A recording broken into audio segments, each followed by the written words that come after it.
Students, welcome to my YouTube channel Shrey Seth classes. हमने एक chapter start किया था लास्ट क्लास में, दैट वाज बिजनेस एनवायरनमेंट। हमने उसके मीनिंग और फीचर्स कर लिए थे। आज हम स्टार्ट करेंगे इसकी importance.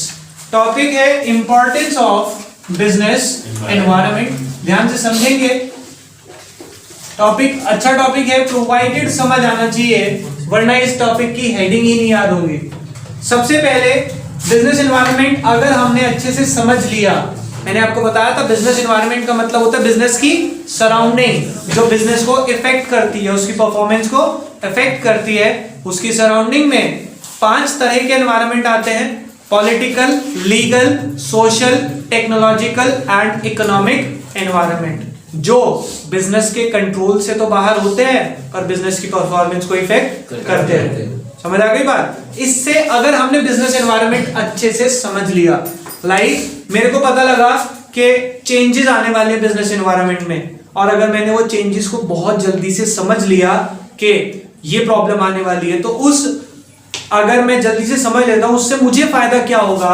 It enables the firm to identify, firm को आइडेंटिफाई करने में हेल्प करेगा। क्या आइडेंटिफाई करने में? Opportunity and getting first mover advantage. Getting first mover advantage. जैसे हम कहें कि अगर हमें पहले से ही पता लग गया कि आने वाले टाइम में सिर्फ और सिर्फ ऑनलाइन स्टडीज का ऑप्शन है, और हमने उसको बहुत जल्दी से एक्सेप्ट कर लिया, तो मुझे एक फायदा होगा। क्या? कि मुझे एक अपॉर्चुनिटी दिखेगी। क्या अपॉर्चुनिटी? कि फटाफट से काम प्रिपेयर करो जिससे कि आपको फर्स्ट मूवर एडवांटेज मिले। इसका real life example Maruti Suzuki. Maruti एक ऐसी कंपनी है, ऐसा ब्रांड है जिसने ये आइडेंटिफाई किया था कि इंडिया में सबसे ज्यादा बिकने वाली जो कार्स होंगी वो होंगी स्मॉल कार्स। और आज की डेट में आप देख लें, स्मॉल कार सेगमेंट में सबसे ज्यादा किसकी कार्स बिकती है? मारुति की।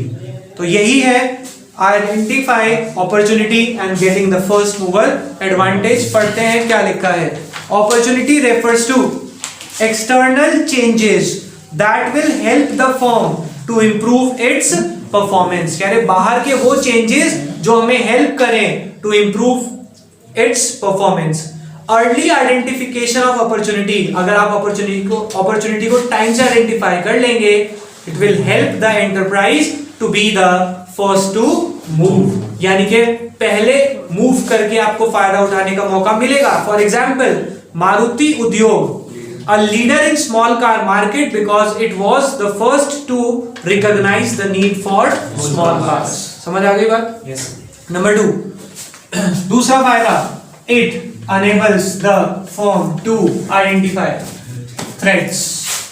अगर आप बिजनेस एनवायरनमेंट को समझेंगे तो उस समझने से आपको एक फायदा और मिलेगा कि आपको थ्रेट्स यानी खतरे भी पता लगते हैं, एंड अर्ली वार्निंग सिग्नल, कि आपके लिए क्या खतरा है वो भी आपको समझ आ जाता है। जैसे कि जब नोकिया मार्केट से बाहर हुआ होगा तो क्या उसे अपने थ्रेट्स पता लगे होंगे कि मेरे को खतरा किस चीज से है, पर उसने उन थ्रेट्स को वार्निंग सिग्नल की तरह ट्रीट नहीं किया, and now that company is out of the market. उसको मार्केट में कोई नहीं पूछ रहा। तो पढ़ते हैं एक बार क्या लिखा है। Threat refers to external changes, बेटा वही जो ऊपर था। Opportunity refers to external changes, threat refers to external changes that will help the firm. वहां पे हेल्प टू इंप्रूव, यहां पे help the firm to hinder its performance. Hinder मतलब ये रुकावट बनती है, वो आपकी परफॉर्मेंस को इंप्रूव करता है। That will hinder the performance of the firm. Environment awareness can help the manager to identify various threats on time and serve as a warning signal. इसमें आपको खतरे समय से पता चल जाते हैं और आपको वार्निंग मिल जाती है कि हमें क्या काम करना है और क्या काम नहीं करना। क्लियर हो गई बात? अब जब आपको पता लग गया क्या क्या चेंजेस आने वाले हैं, क्या आप रिसोर्सेज उन चेंजेस के अकॉर्डिंग इकट्ठी करेंगे या नहीं? समझ आ गई बात? अब जैसे मुझे पता लगा कि आने वाला टाइम ऑनलाइन का है, तो सबसे पहले ट्राइपॉड, एयरफोन्स, उसके बाद अब प्लानिंग चल रही है कि ऐसा फोन ले ले जिसमें कैमरा अच्छा हो। रीजन क्या है? We have to change as per the changing environment. हमें रिसोर्सेज उसके अकॉर्डिंग इकट्ठी करनी है जैसी डिमांड आने वाली है, क्योंकि हमें प्रोडक्ट कहाँ बेचना है? मार्केट में। तो मार्केट में जैसी डिमांड होगी वैसा ही प्रोडक्ट बेचना पड़ेगा, और वैसा प्रोडक्ट बेचने के लिए रिसोर्सेज भी तो वैसे ही इकट्ठी करेंगे। अगर आपको पता लग गया कि आने वाले टाइम में एलईडी टीवी, एक टीवी मैन्युफैक्चरिंग कंपनी की बात करें कि उसे पता लगा एलईडी की डिमांड आएगी, अब एलसीडी बंद हो जाएंगे, तो वो रिसोर्सेज किसकी इकट्ठी करेंगे? एलईडी। इसमें जो एग्जांपल है वो फ्लैट स्क्रीन कलर टीवी का है, क्योंकि वो कह रहे, ये थोड़ा सा पुराने टाइम का एग्जांपल है, मान लो कह रहे पहले जो नॉर्मल टीवी चलते थे आपने देखा होगा कर्व डिस्प्ले आती थी उसकी, यस भैया। उसके बाद आया फ्लैट स्क्रीन, और उसके बाद आया एलसीडी, अब आया एलईडी। तो वो जो चेंजेस आ रहे हैं, आप उन चेंजेस के अकॉर्डिंग रिसोर्सेज को इकट्ठा करते हैं। देखो क्या लिखते हैं, helpful in tapping and assembling resources. Tapping मतलब कलेक्ट, असेंबल करना मींस किस चीज को जोड़ के एक नया प्रोडक्ट बनाना। आप देखते हैं कंप्यूटर असेंबल होते हैं, तो जैसी डिमांड होती है आप वैसी रिसोर्सेज को कलेक्ट करते हैं। देखो क्या लिखते हैं, businessmen have to supply the goods in the market according to the demand in the market. कैसे गुड्स बेचने हैं? जैसी मार्केट में डिमांड है। To supply output they need input, raw material etcetera. For example, with the demand of flat screen color TV, manufacturers are collecting resources required to manufacture flat screen color TV। तो वो resources वैसी इकट्ठी करता है जैसे उसे flat screen color TV के लिए चाहिए। क्लियर हो गई बात? Next, help to adjust and adopt with rapid changes। एक बात बताओ, अगर आपने पता लगा लिया कि आने वाले टाइम में किस चीज की डिमांड आने वाली है, क्या आप उसके अकॉर्डिंग अपने आप को चेंज करेंगे या नहीं करेंगे? और अगर चेंज नहीं करेंगे देखो क्या लिखते हैं, today changes are taking place very fast and these changes have a great impact on the business. कह रहे बहुत जल्दी जल्दी चेंज आ रहा है और चेंज का इफेक्ट भी बहुत ज्यादा है। So it is essential to understand these changes as early as possible. तो जितनी जल्दी हो सके उतनी जल्दी आप इन चेंजेस को एक्सेप्ट करें। Businessmen make changes in their internal environment to match with the external environment. कह रहे बिजनेसमैन अपने इंटरनल एनवायरनमेंट में चेंज लेके आता है। कैसा चेंज? जिससे कि वो एक्सटर्नल एनवायरनमेंट के साथ मैच कर सके। कोई problem? Next, assist in planning and policy making. बेटा जब आपको पता लग गया क्या चेंजेस आने वाले हैं, तो आप अपनी पॉलिसी और प्लानिंग उन चेंजेस के अकॉर्डिंग करेंगे या नहीं? क्यों? क्योंकि ये जो पॉलिसी आपने लगानी है ये बिजनेस के एनवायरनमेंट को ध्यान में रख के लगानी। मैंने कहा कि मैं अब ऑनलाइन पढ़ाऊंगा, बट उसमें पॉलिसी जो बनाऊंगा उस पॉलिसी में ये होगा कि जो बच्चा फिजिकली पढ़ना चाहे वो फिजिकली आ सकता है, कि हमने ऑप्शन दे दिया। क्योंकि हमें पता है कि ये हमारे शहर में better internet facility, better affordability सबके पास नहीं है, तो हमें उस अकॉर्डिंग चेंजेस को प्लानिंग करनी है कि वो बिजनेस एनवायरनमेंट को सूट कर सके। क्लियर? कंप्लीटली ऑनलाइन अगर कोई टीचर चला दे, क्या हमारे शहर में कोई पढ़ने वाला नहीं? तो रीजन वही है। देखो क्या लिखते हैं, the major strategies and policies in the organisation are form keeping in mind the business environment. कह रहे जो भी पॉलिसी बनाए उसको बिजनेस एनवायरनमेंट को ध्यान में रखते हुए बनाए, because the policies and strategies have to be implemented in the presence of environmental factors. कि आपको एनवायरनमेंट के अंदर रह के वो पॉलिसी इंप्लीमेंट करानी है। Last point, improves the performance. कह रहे बिजनेस एनवायरनमेंट आपकी परफॉर्मेंस को इंप्रूव करता है। कैसे? जब आपको पता लग गया कि क्या होने वाला है और आपने उसकी प्लानिंग कर ली, तो क्या परफॉर्मेंस इंप्रूव होनी है या नहीं? जब आपको पता है क्या होने वाला है और आपने उसको जज करके उसके अकॉर्डिंग स्टेप्स ले लिए, your performance will always improve. देखो क्या लिखते हैं, with the continuous scan of business environment, company can easily improve their performance by making changes in the internal environment matching to the external environment। example, Nokia ने नहीं किया उसको improve, तो वो क्या हुआ? out of the market। is it okay?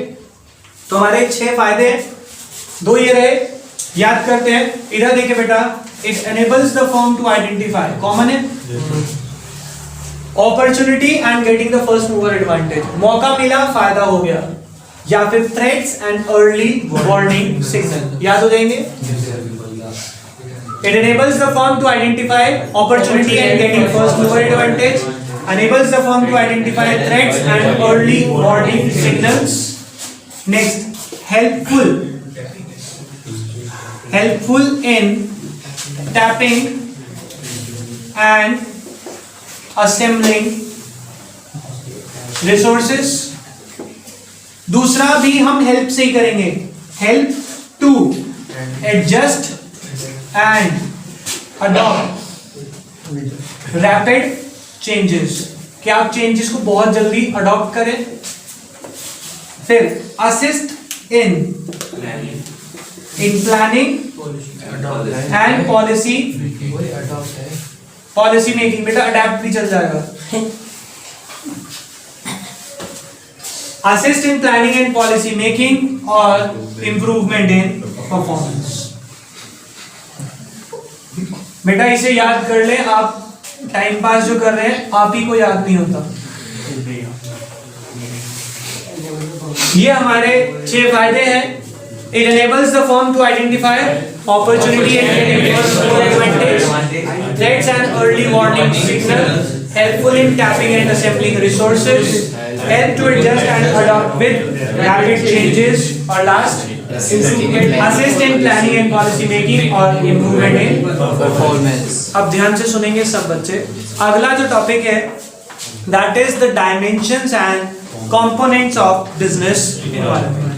Most important topic. इसकी case study आती है हमारे पास, लेकिन जो छोटी केस स्टडी होती है 3 या 4 नंबर, ये लेंथी क्वेश्चन में नहीं आएगा कभी भी, बट इसका क्वेश्चन आता है, वैल्यू बेस्ड क्वेश्चन आता है, तो ध्यान से समझ लेंगे, क्योंकि इसको आइडेंटिफाई करना तभी पॉसिबल है जब आप इसको समझेंगे. याद करने में तो कुछ भी नहीं है इस टॉपिक के. मैंने आपको बताया कि बिजनेस एनवायरनमेंट कितने तरह के हैं? 5. लीगल, पॉलिटिकल, सोशल, टेक्नोलॉजिकल और इकोनॉमिक. ठीक है, 5 एनवायरनमेंट है. Economic, political, legal, social, technological. अगर मैं बात करूं इकोनॉमिक एनवायरनमेंट, कौन सा एनवायरनमेंट होता है जिसमें आपके देश की GDP, per capita income, national income, domestic income, इन चीजों की बात हो, तो वो कौन सी पॉलिसी, कौन से एनवायरनमेंट की बात हो रही है? Economic environment. Industrial policy, monetary policy, fiscal policy, ये किसका पार्ट होते हैं? ये सब इकोनॉमिक एनवायरनमेंट का ही पार्ट होते हैं. तो इस तरह की अगर कोई पॉलिसी होगी तो आपको किस में बताना है कौन से एनवायरनमेंट का पार्ट है वो? These are the part of economic environment. अब ध्यान से समझना, आप क्या लिखेंगे? पहले तो लिखेंगे an economic environment consist of, ये सब 2-3 बातें एक्सेट्रा. फिर लिखेंगे दिस एनवायरनमेंट, ये लाइन कॉमन है, हर एनवायरनमेंट में आएगी. This environment is outside the control of the business. कह रहे जीडीपी कितनी है, हमारे कंट्रोल से बाहर है. These policies are outside the control of the environment, business, but have direct effect on the performance of the business. कह रहे उसकी कंट्रोल से बाहर है पर उसकी परफॉर्मेंस पे डायरेक्ट इफेक्ट करते हैं. समझ आ गई बात? कोई प्रॉब्लम? अब इसमें एस्पेक्ट्स जो है बेटा, मैंने आपको बताया कि किस किस को अफेक्ट करते हैं ये पॉलिसी. देखो, public and private sector, saving and investment, balance of trade, balance of payment, monetary supply और इंटरनेशनल डेट्स. आप इसमें से कोई 2-3 पॉइंट वहां लिख देंगे अगर पूछे होंगे एस्पेक्ट्स. क्लियर? अब अगला है सोशल एनवायरनमेंट. बेटा सोशल एनवायरनमेंट कौन सा है? जो ये सोसाइटी के लिए आपने कुछ काम किया, सोसाइटी की भलाई के लिए किया. क्यों करना पड़ता है हर बिजनेस को? Because business is a creation of society, so it ओज समथिंग टू द सोसाइटी. तो उसे सोसाइटी के लिए कुछ करना पड़ेगा, तो जो उसकी भलाई के लिए आप करते हैं that is the part of social environment. अब उसमें आप अच्छी क्वालिटी ऑफ लाइफ देंगे, अच्छी क्वालिटी का प्रोडक्ट देंगे, रीजनेबल रेट पे देंगे, रेगुलर सप्लाई देंगे, कुछ इस तरह की बातें होंगी. ठीक है. अब पॉलिटिकल एनवायरनमेंट और लीगल एनवायरनमेंट ये कंफ्यूज करता है. पॉलिटिकल एनवायरनमेंट बेटा ध्यान से समझना, जहां पे आप गवर्नमेंट के अफेयर्स की बात करें कि गवर्नमेंट ने क्या किया हमारे लिए, that is the political environment. जिसमें हम कह सकते हैं कि हमारे पॉलिटिशियंस का वो भी आता है आपका प्रोफाइल, कि पॉलिटिकल जो सपोर्ट है वो आपके लिए क्या सोचते हैं. प्रेजेंट पॉलिटिकल सिस्टम क्या आपके बिजनेस को सपोर्ट कर रहे हैं या उसके अगेंस्ट में? वो सब किस में आएगा आपका? पॉलिटिकल एनवायरनमेंट में। तो लीगल में क्या आता है? वो सब जो रूल्स बन चुके हैं, जैसे कि जीएसटी जिसके लिए एक एक्ट बन चुका है, वो सब किस में कवर होता है? लीगल एनवायरनमेंट का पार्ट होता है। ठीक है बेटा, समझ आ गई बात? लीगल में कौन से आएंगे? जिसके लिए लॉज एंड लेजिस्लेशन बन चुके हैं, वो सब लीगल एनवायरनमेंट का पार्ट होता है। कोई प्रॉब्लम? लास्ट आता है हमारा टेक्नोलॉजिकल। आप सब समझते हैं, जहां पे नई टेक्नोलॉजी की, ये टेक्नोलॉजी अपग्रेडेशन की बात आएगी, वहां पे कौन सा एनवायरनमेंट होगा? Technological environment. बेटा इसके ऊपर केस स्टडी बहुत लेंथी बन सकती है, और आपको कहेंगे identify which business environment is talked about in the above case, और उसके कुछ मीनिंग लिखे या लाइन कोट करें। इसमें ज्यादा एक्सप्लेनेशन नहीं आती, इसलिए इस टॉपिक को ऐसे कराया, पर इंपॉर्टेंट बहुत है। मैं आपको सिंपल सी सिचुएशन बना के दे सकता हूं, और उसमें आपको ढूंढना पड़ेगा कौन सा एनवायरनमेंट है। फॉर एग्जांपल सुनना, agrotech limited is a company dealing in food products. Agrotech is a company dealing in food product. Company is having good reputation in the market because it is supplying a good quality product at reasonable rates from very long period of time. During the pandemic 2019, company have suffered a great downfall in its sales due to lockdown generated by the pandemic. However, company keep its employees with itself and giving them a regular remuneration of 70%, which is issued by the government guidelines. Government guidelines में जो लिखा था, company also advancing its technology from lower graded to upgrade products.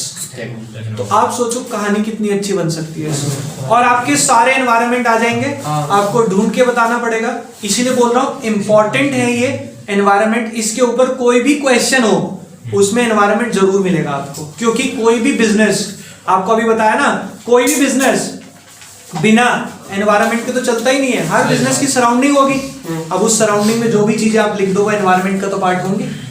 Clear हो गई बात? तो इसलिए important topic है। नया टॉपिक हम करेंगे नेक्स्ट क्लास में। अभी के लिए बाय बाय।